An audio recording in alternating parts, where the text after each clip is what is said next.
Katta siyosiy to'lqin. Emmanuel Macron ketishga tayyorlanmoqda. Donald Trump esa keskin hujumga o'tdi. AQSh iqtisodiy frontida keskin vaziyat. Oliy sud Donald Trump siyosatini yo'qqa chiqardi. Ukraina strategiyasi o'zgarmoqda. Vladimir Zelenskiy harbiy tajribani eksport qilishga tayyorlanmoqda. O'rninga 10 kishi jalb qil va frontdan bron ol. Ukraina Rada deputati yangi taklif bilan chiqdi. AQShdagi radio dasturida Hindiston do'zaxga qiyoslandi. Armaniston rahbari ogohlantirdi. Nikol Pashinyan eski hududiy da'volardan voz kechishga chorlamoqda. Xavfli ssenariylarni fosh qildi. Katta siyosiy to'lqin. Emmanuel Macron ketishga tayyorlanmoqda. Donald Trump esa keskin hujumga o'tdi. Pedro Sanchez Isroilni xalqaro huquqni buzishda ayblab, Yevropa ittifoqini chora ko'rishga chaqirdi. Yevropa ittifoqi va Isroil o'rtasidagi hamkorlik shartnomasining 2-moddasi xalqaro huquq va gumanitar huquqqa amal qilish haqida ekanini eslatib o'tish muhimdir. Shuni ochiq aytish kerakki, Isroil na Livanda, na g'arbiy sohilda va na G'azoda bunga amal qilmoqda. Bu bizni nafaqat chuqur mulohaza yuritishga, balki harakat qilishga ham undashi lozim, deydi Ispaniya bosh vaziri Pedro Sanchez. Shu bilan birga Pedro Sanchez Ispaniyaning NATOdagi o'rnidan xavotirda emasligini bildirdi. Ispaniya barcha majburiyatlarni bajarayotgan NATOning ishonchli a'zosi. Shuning uchun men mutlaqo xavotirda emasman, deydi Ispaniya bosh vaziri.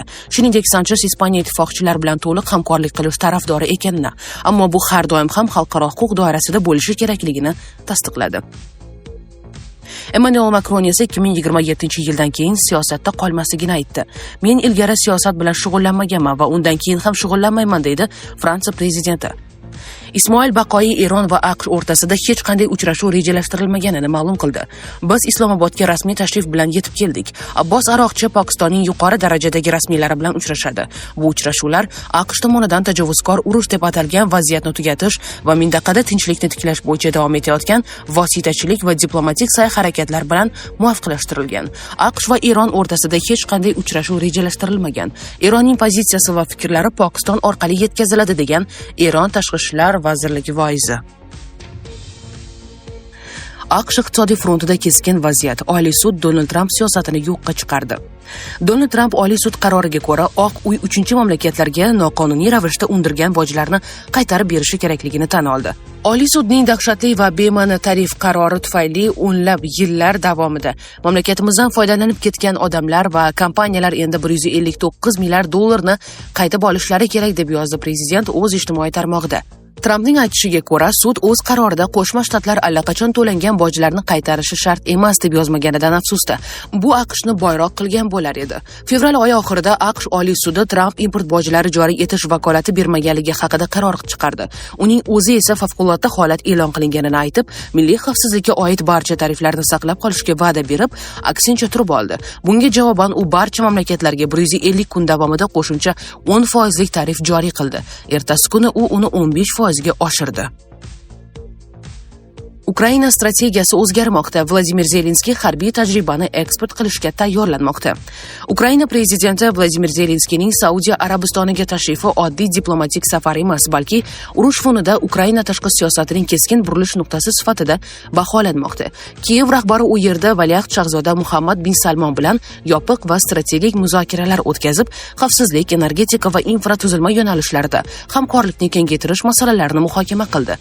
Zelenskiy uchrashuvni samarali deb baholab, bu muloqot uzoq muddatli geosiyosiy hamkorlik uchun asos bo'lishini ta'kidladi. Muzokaralarning eng muhim jihatlaridan biri Ukraina endi faqat yordam oluvchi davlat emas, balki o'zining urush davomida to'plagan harbiy tajribasini eksport qilishga urinayotganidir.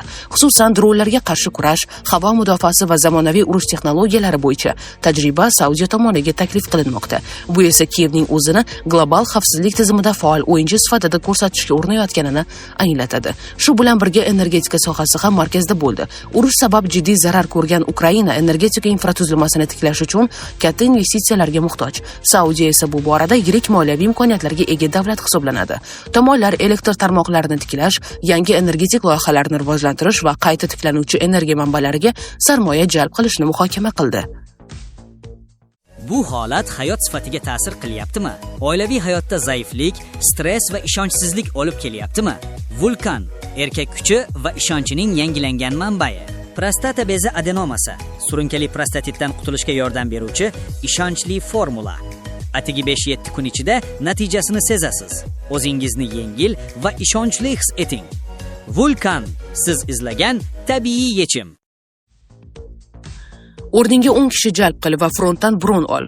Ukraina Rada deputati yangi taklif berdi. Ukraina Oliy Radasi deputati Fyodor Venislavskiy ukrainalik tadbirkorlar va boshqa shaxslarga o'zini yoki xodimlardan birini safarbarlikdan vaqtincha ozod qilish evaziga Ukraina qurolli kuchlari uchun 10 nafargacha yangi odam jalb etishni taklif qildi. Ukrlife TV'ga bergan intervyusida Venislavskiyning aytishicha, moliyaviy imkoniyati bor shaxs yoki korxona o'zini bron qilish o'rniga rekruting orqali 3, 5 yoki 10 kishini armiyaga olib kelishi mumkin. Deputat buni safarbarlikdan shunchaki pul bilan qutulishdan ko'ra adolatliroq variant sifatida ko'rsatdi.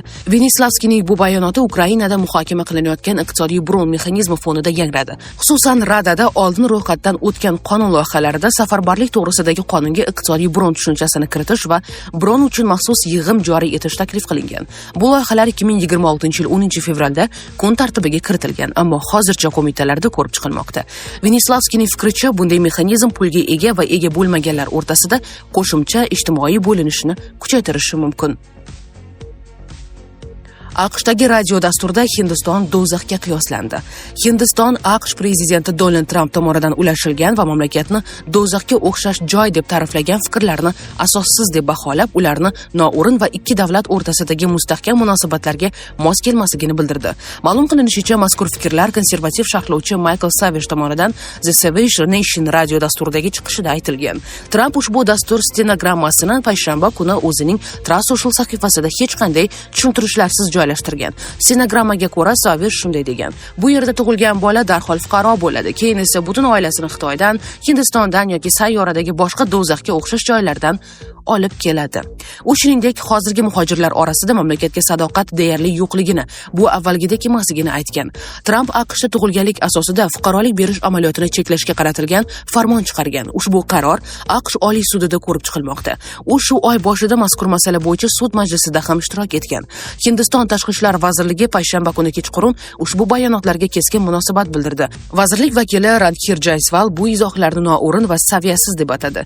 Uning ta'kidlashicha, bu fikrlar Hindiston va AQSh o'rtasidagi o'zaro hurmat va umumiy manfaatlarga asoslangan real munosabatlarni aks ettirmaydi. Armaniston rahbari ogohlantirdi. Nikol Pashinyan eski hududiy da'volardan voz kechishga chorlamoqda, xavfli ssenariylarni fosh qildi. Usmoniylar imperiyasidagi armanlar genotsidi arman xalqining xalqaro fitnalar jarayoniga tortilishi oqibatida sodir bo'lgan. Bu jarayon 19-asr o'rtalarida boshlanib, 1915-yilda o'zining fojiali cho'qqisiga chiqqan. Bu haqda 24-aprel kuni Armaniston bosh vaziri Nikol Pashinyan fojiali voqealarning 111 yilligi munosabati bilan fuqarolarga yo'llagan murojaatida bayonot berdi. Siyosatchining qayd etishicha, har yili 24-aprel kuni 10 minglab armanlar Sitsenar Karbert yodgorlik majmuasiga chiqadi va hukumat hamda siyosiy ko'pchilik tomonidan olib borilayotgan kurs aynan shunga asoslanadi. Pashinyan davlatchilik va tinchlikni genotsid takrorlamasligining kafolati deb atagan. Bosh vazirning so'zlariga ko'ra, armanlarning yangi qirg'iniga yo'l qo'ymaslik uchun xalqaro miqyosda tan olingan hududlardan tashqarida vatan izlashni to'xtatish kerak. Pashinyanning ta'kidlashicha, yo'qotilgan yerlarni qaytarishga va avvalgi chegaralarni tiklashga chaqirayotgan kuchlar Armanistonni 1878-yildagi San-Stefano konferensiyasi relslariga qo'ymoqda. Bu yo'lning oxirgi bekati esa davlatchilik va vatanni yo'qotishdir. Sizga yetkazmoqchi bo'lganlarimiz hozircha mana shulardan iborat edi. Dunyo yangiliklaridan uzoqlashmang. Salomat bo'ling.